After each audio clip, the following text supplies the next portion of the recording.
मेरठ के पास चांदपुर नाम का एक कस्बा था। कस्बे में अर्जुन अपनी बूढ़ी माँ के साथ रहता था। एक रात अर्जुन की माँ ने उसे 2 बजे उठा दिया। अर्जुन, मेरा पेट खराब हो रहा है, मेडिकल से जाकर दवाई ले आ। अम्मा, तुम्हारा दिमाग तो ठीक है, रात के 2 बज रहे हैं, इस समय कोई मेडिकल नहीं खुला होगा। हनुमान मेडिकल रात भर खुला रहता है, वहीं चला जा। अगर तू नहीं जाएगा तो मैं खुद जाऊंगी। तुम रहने दो अम्मा, मैं ही जाता हूँ। रात का समय है, लंबे वाले रास्ते से जाना, कब्रिस्तान वाले छोटे रास्ते से मत जाना। अर्जुन ने अपनी माँ की बात पर ध्यान नहीं दिया और कब्रिस्तान वाले छोटे रास्ते से ही मेडिकल तरफ चला गया। उसने देखा कि कब्रिस्तान में एक आदमी कब्रों पर भस्म डालकर कुछ मंत्र पढ़ रहा है। सल्लल्लाहु अलैहि वसल्लम, सल्लल्लाहु अलैहि वसल्लम, सल्लल्लाहु अलैहि वसल्लम। जय हनुमान ज्ञान गुण सागर, जय कपीसति लोक उजागर, रामदूत अतुलित बलधामा, अंजनी पुत्र पवन सुत नामा, महावीर विक्रम बजरंगी, कुमित निवार सुमित के संगी। भूत पिशाच निकट नहीं आवे, महावीर जब नाम सुनावे, भूत पिशाच निकट नहीं आवे, महावीर जब नाम सुनावे। अर्जुन ने हनुमान का नाम जपा और तेजी से वहाँ से खिसक लिया। लौटते समय वो कब्रिस्तान के रास्ते से नहीं आया। अगले दिन उसने कब्रिस्तान की बात अपने दोस्त अली को बताई। जिस आदमी को तुमने कब्रिस्तान में देखा था, उसका नाम हयात खान है। कुछ साल पहले उसका जवान बेटा एक एक्सीडेंट में मारा गया था, तब से वो पागल जैसा हो गया है। कहते हैं वो कयामत की रात लेकर आएगा। कयामत की रात वो रात होगी जिसमें सारे मुर्दे जिंदा हो जाएंगे। बहुत लोगों ने उसे समझाने की कोशिश की कि ऐसी कोई रात नहीं आएगी, लेकिन वो अपने विश्वास पर अडिग है। अल्लाह जाने कि कोई ऐसी रात आएगी या नहीं। उस रात जब अर्जुन घर पहुंचकर अपनी साइकिल आंगन में खड़ी कर रहा था, तो उसने देखा कि जमीन में से पूरी तरह कीचड़ से सनी एक आकृति उठकर उसकी तरफ चली आ रही है। भूतनी, भूतनी, बचाओ, बचाओ, कोई बचाओ। अर्जुन चिल्लाता हुआ अपने घर में घुस गया और उसने दरवाजा अंदर से बंद कर लिया। बाहर से आवाज आई, अर्जुन दरवाजा खोल, मैं तेरी माँ हूँ। अर्जुन ने जब दरवाजा खोला तो उसने देखा कि उसकी माँ पूरी तरह कीचड़ में लथपथ खड़ी हुई है। तुमने तो मुझे डरा ही दिया माँ, इस तरह तुम जमीन में क्यों लेटी हुई थी? तुम्हारे सारे कपड़े गंदे हो गए हैं। मैंने आंगन में अपनी कब्र खोदी है, जब मैं मर जाऊं तो मुझे इसी आंगन में गाड़ देना। मरने के बाद मैं इसी घर में रहना चाहती हूँ। अब आगे से ऐसा कभी मत करना माँ, मुझे लगा कि कयामत की रात आ गई है। कयामत की रात? हाँ, आज अली बता रहा था कयामत की रात के बारे में। अंदर आओ, मैं तुम्हें पूरी बात बताता हूँ। एक रात अर्जुन की माँ की तबीयत ज्यादा खराब हो गई। लगता है माँ को अभी हॉस्पिटल लेकर जाना पड़ेगा। अर्जुन ने अपनी माँ को साइकिल पर पीछे बिठा दिया और खुद साइकिल संभालकर धीरे धीरे चलने लगा। जल्दी हॉस्पिटल पहुँचने के लिए उसने कब्रिस्तान वाला रास्ता चुना। अर्जुन जब कब्रिस्तान के पास से गुजरा तो उसने देखा कि कब्र से मुर्दे बाहर निकल रहे हैं। तभी अचानक अर्जुन के पीछे एक मुर्दा आया और अर्जुन की माँ को उठाकर ले गया। अर्जुन की माँ चिल्लाती रह गई। अर्जुन को समझ नहीं आ रहा था कि क्या करें। अर्जुन ने अपनी जेब टटोली, उसकी जेब में माचिस थी। माचिस जलाकर उसने एक सूखी लकड़ी में आग लगाई और मुर्दे के पीछे भागा। अर्जुन ने पहले तो लकड़ी मारकर मुर्दे को गिरा दिया और फिर मुर्दे में आग लगा दी। अर्जुन ने पीछे पलटकर देखा, कुछ मुर्दे उसकी साइकिल उठाकर कब्रिस्तान की तरफ ले जा रहे थे। बेटा, ये सब क्या हो रहा है? ये मुर्दे जिंदा कैसे हो गए? माँ, लगता है आज कयामत की रात है। हयात खान ने मुर्दों को जिंदा कर दिया है। तभी एक मुर्दा उड़ता हुआ आया और अर्जुन की टांग पकड़कर उसे खींच कर ले गया। बचाओ, बचाओ, कोई बचाओ, बचाओ। माँ ने जब देखा कि बेटे की जान खतरे में है तो उसके अंदर एकदम शक्ति आ गई। माँ ने जलती हुई लकड़ी उठाई और मुर्दे के पीछे भागी। अर्जुन ने मुर्दे को लात मारकर किसी तरह खुद को छुड़ाया। तब तक उसकी माँ उसके पास पहुँच गई थी। अर्जुन ने अपनी माँ के हाथ से जलती हुई लकड़ी ली और मुर्दे में आग लगा दी। अर्जुन ने देखा कि उसका दोस्त अली उसकी तरफ दौड़ा हुआ आ रहा है। अर्जुन, जिसका डर था वही हुआ। हयात खान ने अपनी बलि देकर तंत्र मंत्र से कब्रिस्तान के मुर्दों को जिंदा कर दिया है। मुर्दे लोगों के घरों में घुस रहे हैं। पूरे कस्बे में कोहराम मच गया है। तो अब क्या होगा? क्या मुर्दे सब जिंदा इंसानों को खा जाएंगे? मैंने तंत्र विद्या की किताब में पढ़ा है कि जिसकी बलि से मुर्दे जिंदा हुए हैं, अगर उस इंसान को जला दिया जाए तो मुर्दे वापस कब्र में चले जाएंगे। हमें किसी भी तरह हयात खान की लाश को जलाना होगा। अर्जुन ने अपनी माँ को एक पेड़ के ऊपर सुरक्षित स्थान पर बिठा दिया और अली के साथ कब्रिस्तान की ओर भागा। एक मुर्दे ने अली का हाथ पकड़ लिया और वो अली का हाथ उखाड़कर भाग गया।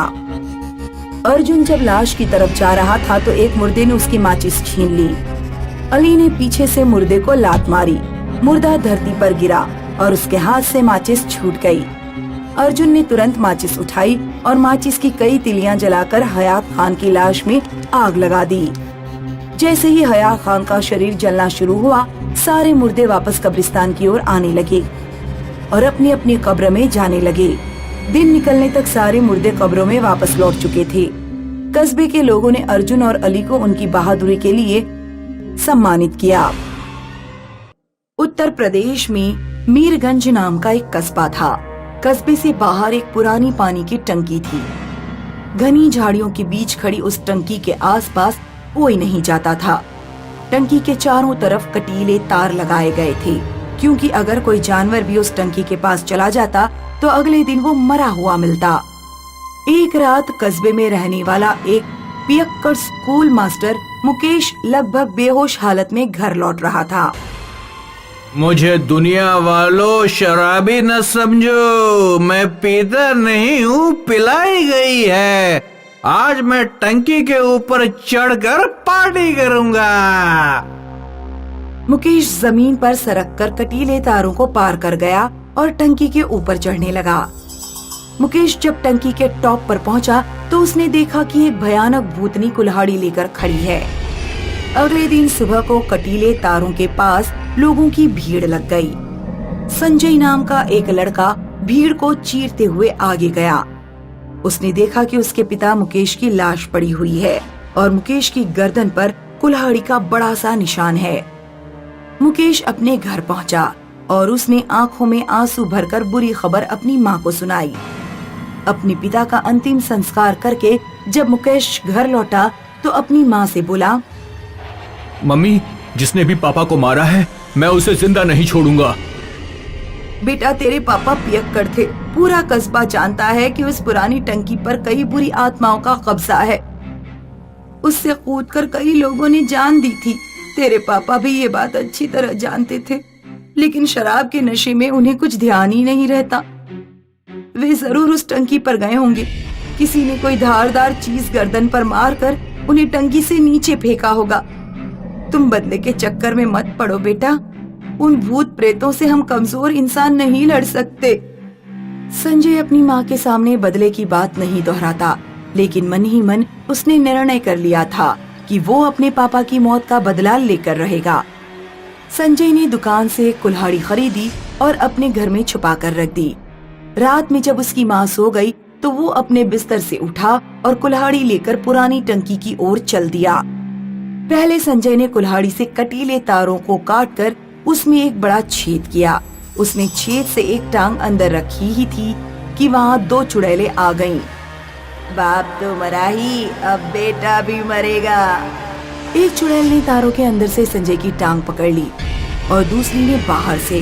फिर वे दोनों संजय की टांगे पकड़कर खींचने लगी।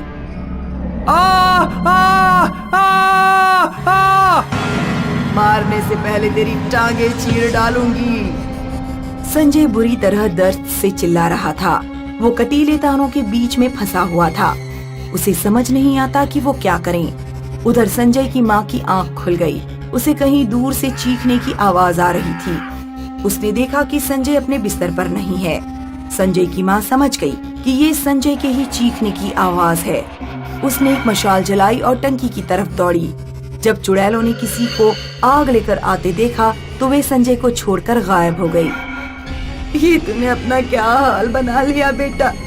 मैंने मना किया था ना कि उस बुरी आत्माओं से तू अकेला नहीं लड़ पाएगा। मुझे कुछ नहीं हुआ है, मैं बिल्कुल ठीक हूँ।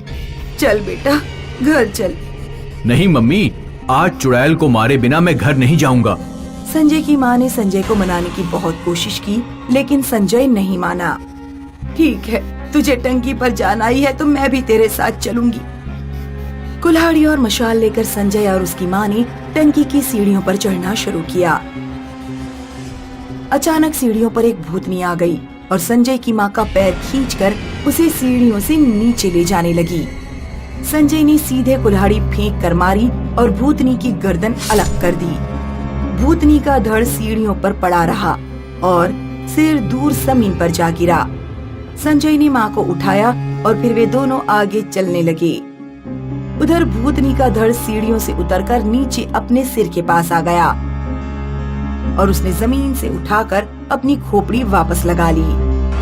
उधर संजय और संजय की माँ टंकी के टॉप पर पहुँचे, जहाँ एक चुड़ैल कुल्हाड़ी लिए पहले ही खड़ी थी। जो भी इस टंकी पर आया, मैंने उसे मौत के घाट उतारा। अपनी मौत के बाद तुम दोनों भी मेरी तरह भूत बन जाओगे। चुड़ैल ने कुल्हाड़ी से संजय पर हमला किया, लेकिन संजय ने चुड़ैल का हाथ पकड़ा और अपनी कुल्हाड़ी से उसका हाथ काट दिया। फिर संजय की माँ ने मशाल से चुड़ैल में आग लगा दी। चुड़ैल चीखते हुए मरने लगी। तभी अचानक पीछे से दूसरी चुड़ैल आ गई और उसने संजय की माँ की गर्दन पकड़ ली। माँ के हाथ से मशाल छूटकर गिर गई।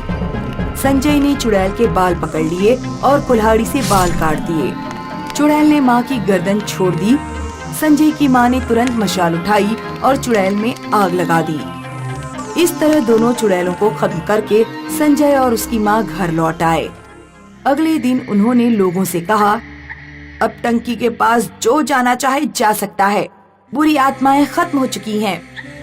जल्दी ही टंकी के चारों ओर लगी कटीले तार की बाड़ हटा दी गई और टंकी के पास एक पार्क बना दिया गया। हालांकि कस्बे के लोग अभी भी उस टंकी के पास जाने से डरते हैं और अपने बच्चों को वहां नहीं भेजते।